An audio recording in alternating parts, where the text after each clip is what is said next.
Morning বন্ধুরা, সবাই কেমন আছো? আশা করছি সবাই খুব ভালো আছো। আমিও খুব ভালো আছি। আমার আরও একটি ব্লগ ভিডিওতে তোমাদের অনেক অনেক স্বাগতম। তো সকালবেলা তো উঠে পড়েছি, কাজ বাজ এবার করবো। তো চলো তোমাদের সাথে সেটা শেয়ার করি। ভিডিওটা যদি like sorry sorry sorry sorry ভুল ভাল বলে ফেলছি, মানে অন করে কি বলবো বুঝতে পারছি না। তো ভিডিওটা কন্টিনিউ দেখতে থাকো। গুড মর্নিং বন্ধুরা, ঘুম থেকে উঠে জানলাটাকে ভালো করে খুলে নিলাম। আর ওয়েদারটা কিন্তু আজকে খুব সুন্দর ছিল, তাই বেশ ভালোই রোদ উঠেছে। আর অনেক কিছু কিন্তু জামা কাপড় কাচবো। আর দেখো বেসিন দেখে তো আমার লিটারালি মাথায় হাত পড়ে গেছে, কত বাসন জমেছে। আগের দিন আসল কথা রাতে ধোয়া হয়নি, ওদিন কিন্তু নাহলে আমি বাসন টাসন ধুয়েই ঘুমাই। আর সেদিনকারে আগের দিন রাতে শরীরটা খারাপ থাকার কারণে আমি কিন্তু ধুয়েও উঠতে পারিনি। তো বাসন তো জমেই যাবে। এখানে বাসনগুলো মেজে নিচ্ছে, ওখানে ছেলে ঘুমিয়েছিল, ততক্ষণে কাজগুলো সেরে নেবার চেষ্টা করছিলাম। তারপর দেখো তোমাদেরকে বললাম না কত জামা কাপড় জমেছে। আগের দিন বৃষ্টির কারণে কোনো জামা কাপড়ই ওয়াশিং মেশিনে দিইনি। ও হয়তো শুকিয়ে যেত পাকার হাওয়াতে, তবুও দিইনি, যেহেতু রোদ ওঠেনি বলে। রোদ উঠেছে আজকে, তো ভাবলাম সকাল সকাল জামা কাপড়গুলো কেচে দিলে তাড়াতাড়ি শুকিয়ে যাবে। এখানে দেখো আমি কিন্তু এই সানলাইট লিকুইডটা ব্যবহার করি। কে কি লিকুইড ব্যবহার করে একটু কমেন্ট। এদিকে জামা কাপড়গুলো কাচতে দিয়ে কিন্তু আমি এই দিকে চলে এসেছি। এখানে আমার একটা চুড়িদার আর একটা ব্লাউজ ধুয়েছিলাম কালকে, সেই দুটো একটু স্যাঁতস্যাঁত করছে। তো দেখলাম রোদটা আছে, তো এগুলো এখন শুকনো করে নিই, ততক্ষণে ওই দিকেও কাঁচা হয়ে যাবে, এই দিকের কাজটা হয়ে যাবে, ওই দিকের কাজটা হয়ে যাবে। ততক্ষণ ওয়াশিং মেশিনে জামা কাপড়গুলো দিতে না দিতেই দেখি ছেলে উঠে গেছে। তো বিছানাটাকে তো ভালো করে পরিষ্কার করতে হবে। ছেলেকে এখানে নিচে বসিয়ে রেখেছি জল খেয়ে। আর এখানে দেখো প্রথমেই কিন্তু আমি জানলার পর্দাটাকে খুলে নিচ্ছি। আর আমার এই পর্দাটা না খুব পছন্দের। আমার বর এটা আমাকে এনে দিয়েছে আমার জন্মদিনের আগে, আমি বলেছিলাম বলে। আমার না ঘর গোছাতে, নানান রকম জিনিস রাখতে, নানান কালারের পর্দা আমার ভীষণ পছন্দের। কার কার আমার মতো এরকম পছন্দ আছে বলো তো? আমার মনে হয় প্রত্যেকটা মেয়েই এইসব জিনিসগুলো পছন্দ করে, কিন্তু মেনটেন করে রাখতেই অসুবিধাটা হয়। দুদিন ছাড়া ছাড়াই নোংরা পড়ে যায়, কিন্তু পরিষ্কার করে রাখলে সব কিছুই তো ভালো লাগে, তাই। আর আজকে যেহেতু সোমবার, আজকে তেমন রান্নাবান্নার ঝামেলাও রাখিনি। আগের দিনের তরকারি আছে, আর একটু সয়াবিন করবো আমাদের, ব্যাস আমাদের এইটুকানি খাবার দাবার।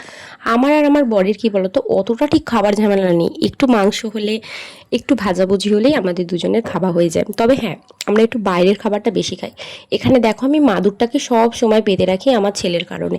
প্রচণ্ড বিছানার চাদর নোংরা করে, ঘর তো নোংরা করে, বিছানাটাকে পরিষ্কার রাখার জন্য এটা মাদুরটা পাতা। ও বসে খেলবে একটুখানি খেলনা নিয়ে, তো ও তো নোংরা করবেই, ধামসাবে। এখানে দেখো বালিশগুলোকে নিচে ফেলে রেখেছিলাম, কি করব।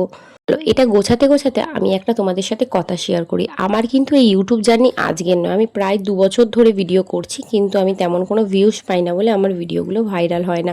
তো তোমরা একটু সাপোর্ট করো, আমার ভিডিওগুলো একটু দেখো প্লিজ, যাতে আমি কিছু করতে পারি। আমার খুব ইচ্ছা আমিও প্রত্যেকটা মেয়ের মতো এই ইউটিউব থেকে ইনকাম করব। হয়তো পয়সাটাই সব নয়, তবুও মানে ওই যে মনিটাইজেশন অন হবে, সিলভার প্লে বাটন আসবে, এগুলো অনেকের দেখি। তো আমারও কিন্তু প্রচণ্ড ইচ্ছা, মনিটাইজেশনটা আমার খুব অন করার ইচ্ছা, আমি নিজে কিছু করব, এটাই আমার ইচ্ছা। তো ছাড়ো, বাদ দাও। নেক্সট কোনো ভিডিওতে তোমাদের সাথে আমি পুরো গল্পটা শেয়ার করব, কেন এই কথাটা আমি হঠাৎ করে বললাম। এখানে ছেলের খাবার ততক্ষণে ঠান্ডা হয়ে গেছিলো, এখানে ছেলেকে খাইয়ে নেবো। আর আমার ছেলে জিজ্ঞাসা করে খালি একটাই কথা, মা ওইটা কি? মানে স্ট্যান্ডটা ওর এত পছন্দ, ওকে আমি একটা পুরনো স্ট্যান্ড ছিল ওটা দিয়েছি, ওর ওটা পছন্দ না, ওর আমার স্ট্যান্ডটাই পছন্দ। এখানে ছেলেকে খাইয়ে ঘরটারগুলো ভালো করে ঝাড় দিয়ে নিচ্ছি। আমি এদিক দিয়ে ঝাড় দিচ্ছি, আর আমার ছেলে ওই দিক দিয়ে নোংরা ফেলছে, ব্যালকনির যত নোংরা। এখানে ঘরটাকে ভালো করে ঝাড় দিয়ে কিন্তু আমি কিন্তু এখানে দালানটাকেও ভালো করে ঝাড় দিয়ে নিয়েছিলাম। দেখো নোংরাটা কিসের ওপর রাখছি বলো তো? এই যে ফোনের স্ট্যান্ডটার ওপর। তো আমার ছোট ছোট ব্লগ ভিডিওগুলো বা এই ভিডিও, বড় ভিডিওগুলো কেমন লাগে তোমরা একটু কমেন্টে জানিও। আর ভিউজ তো তেমন আসে না, তবুও আমি কন্টিনিউ করে যাব, আমি হাল ছাড়বো না, চেষ্টা করি না। হবে হবে, আর না হবে তো আর কি করা যাবে। এখানে সমস্ত কাজ বাজ সেরে ওইদিকে ভাত বসিয়ে কিন্তু চলে এসেছিলাম সবজিগুলো গোছাতে। আগের দিন অনেক কিছু মাসকাবারি বাজার করেছি, দেখো খাটের তলায় পুরো ভর্তি মশলা বাজার। আর এখানে আলু, টমেটো এইসব কিছু ব্লিঙ্কিট থেকে কিনেছি, কিছু বাজার করে এনেছে বর। তো ওগুলোই অগোছালোভাবে পড়েছিল, ওগুলোকে ভালো করে গুছিয়ে রাখছি। নাহলে কিন্তু সবজিগুলো না এই প্যাকেটগুলোতে রাখলে সবজিগুলো ভালো থাকে, আর এমনি প্লাস্টিকে রাখলে কিন্তু প্রচণ্ড সবজিগুলো পেকে যায় আর কীরকম হয়ে যায়। এই প্যাকেটগুলো ব্লিঙ্কিট থেকে পেয়েছি।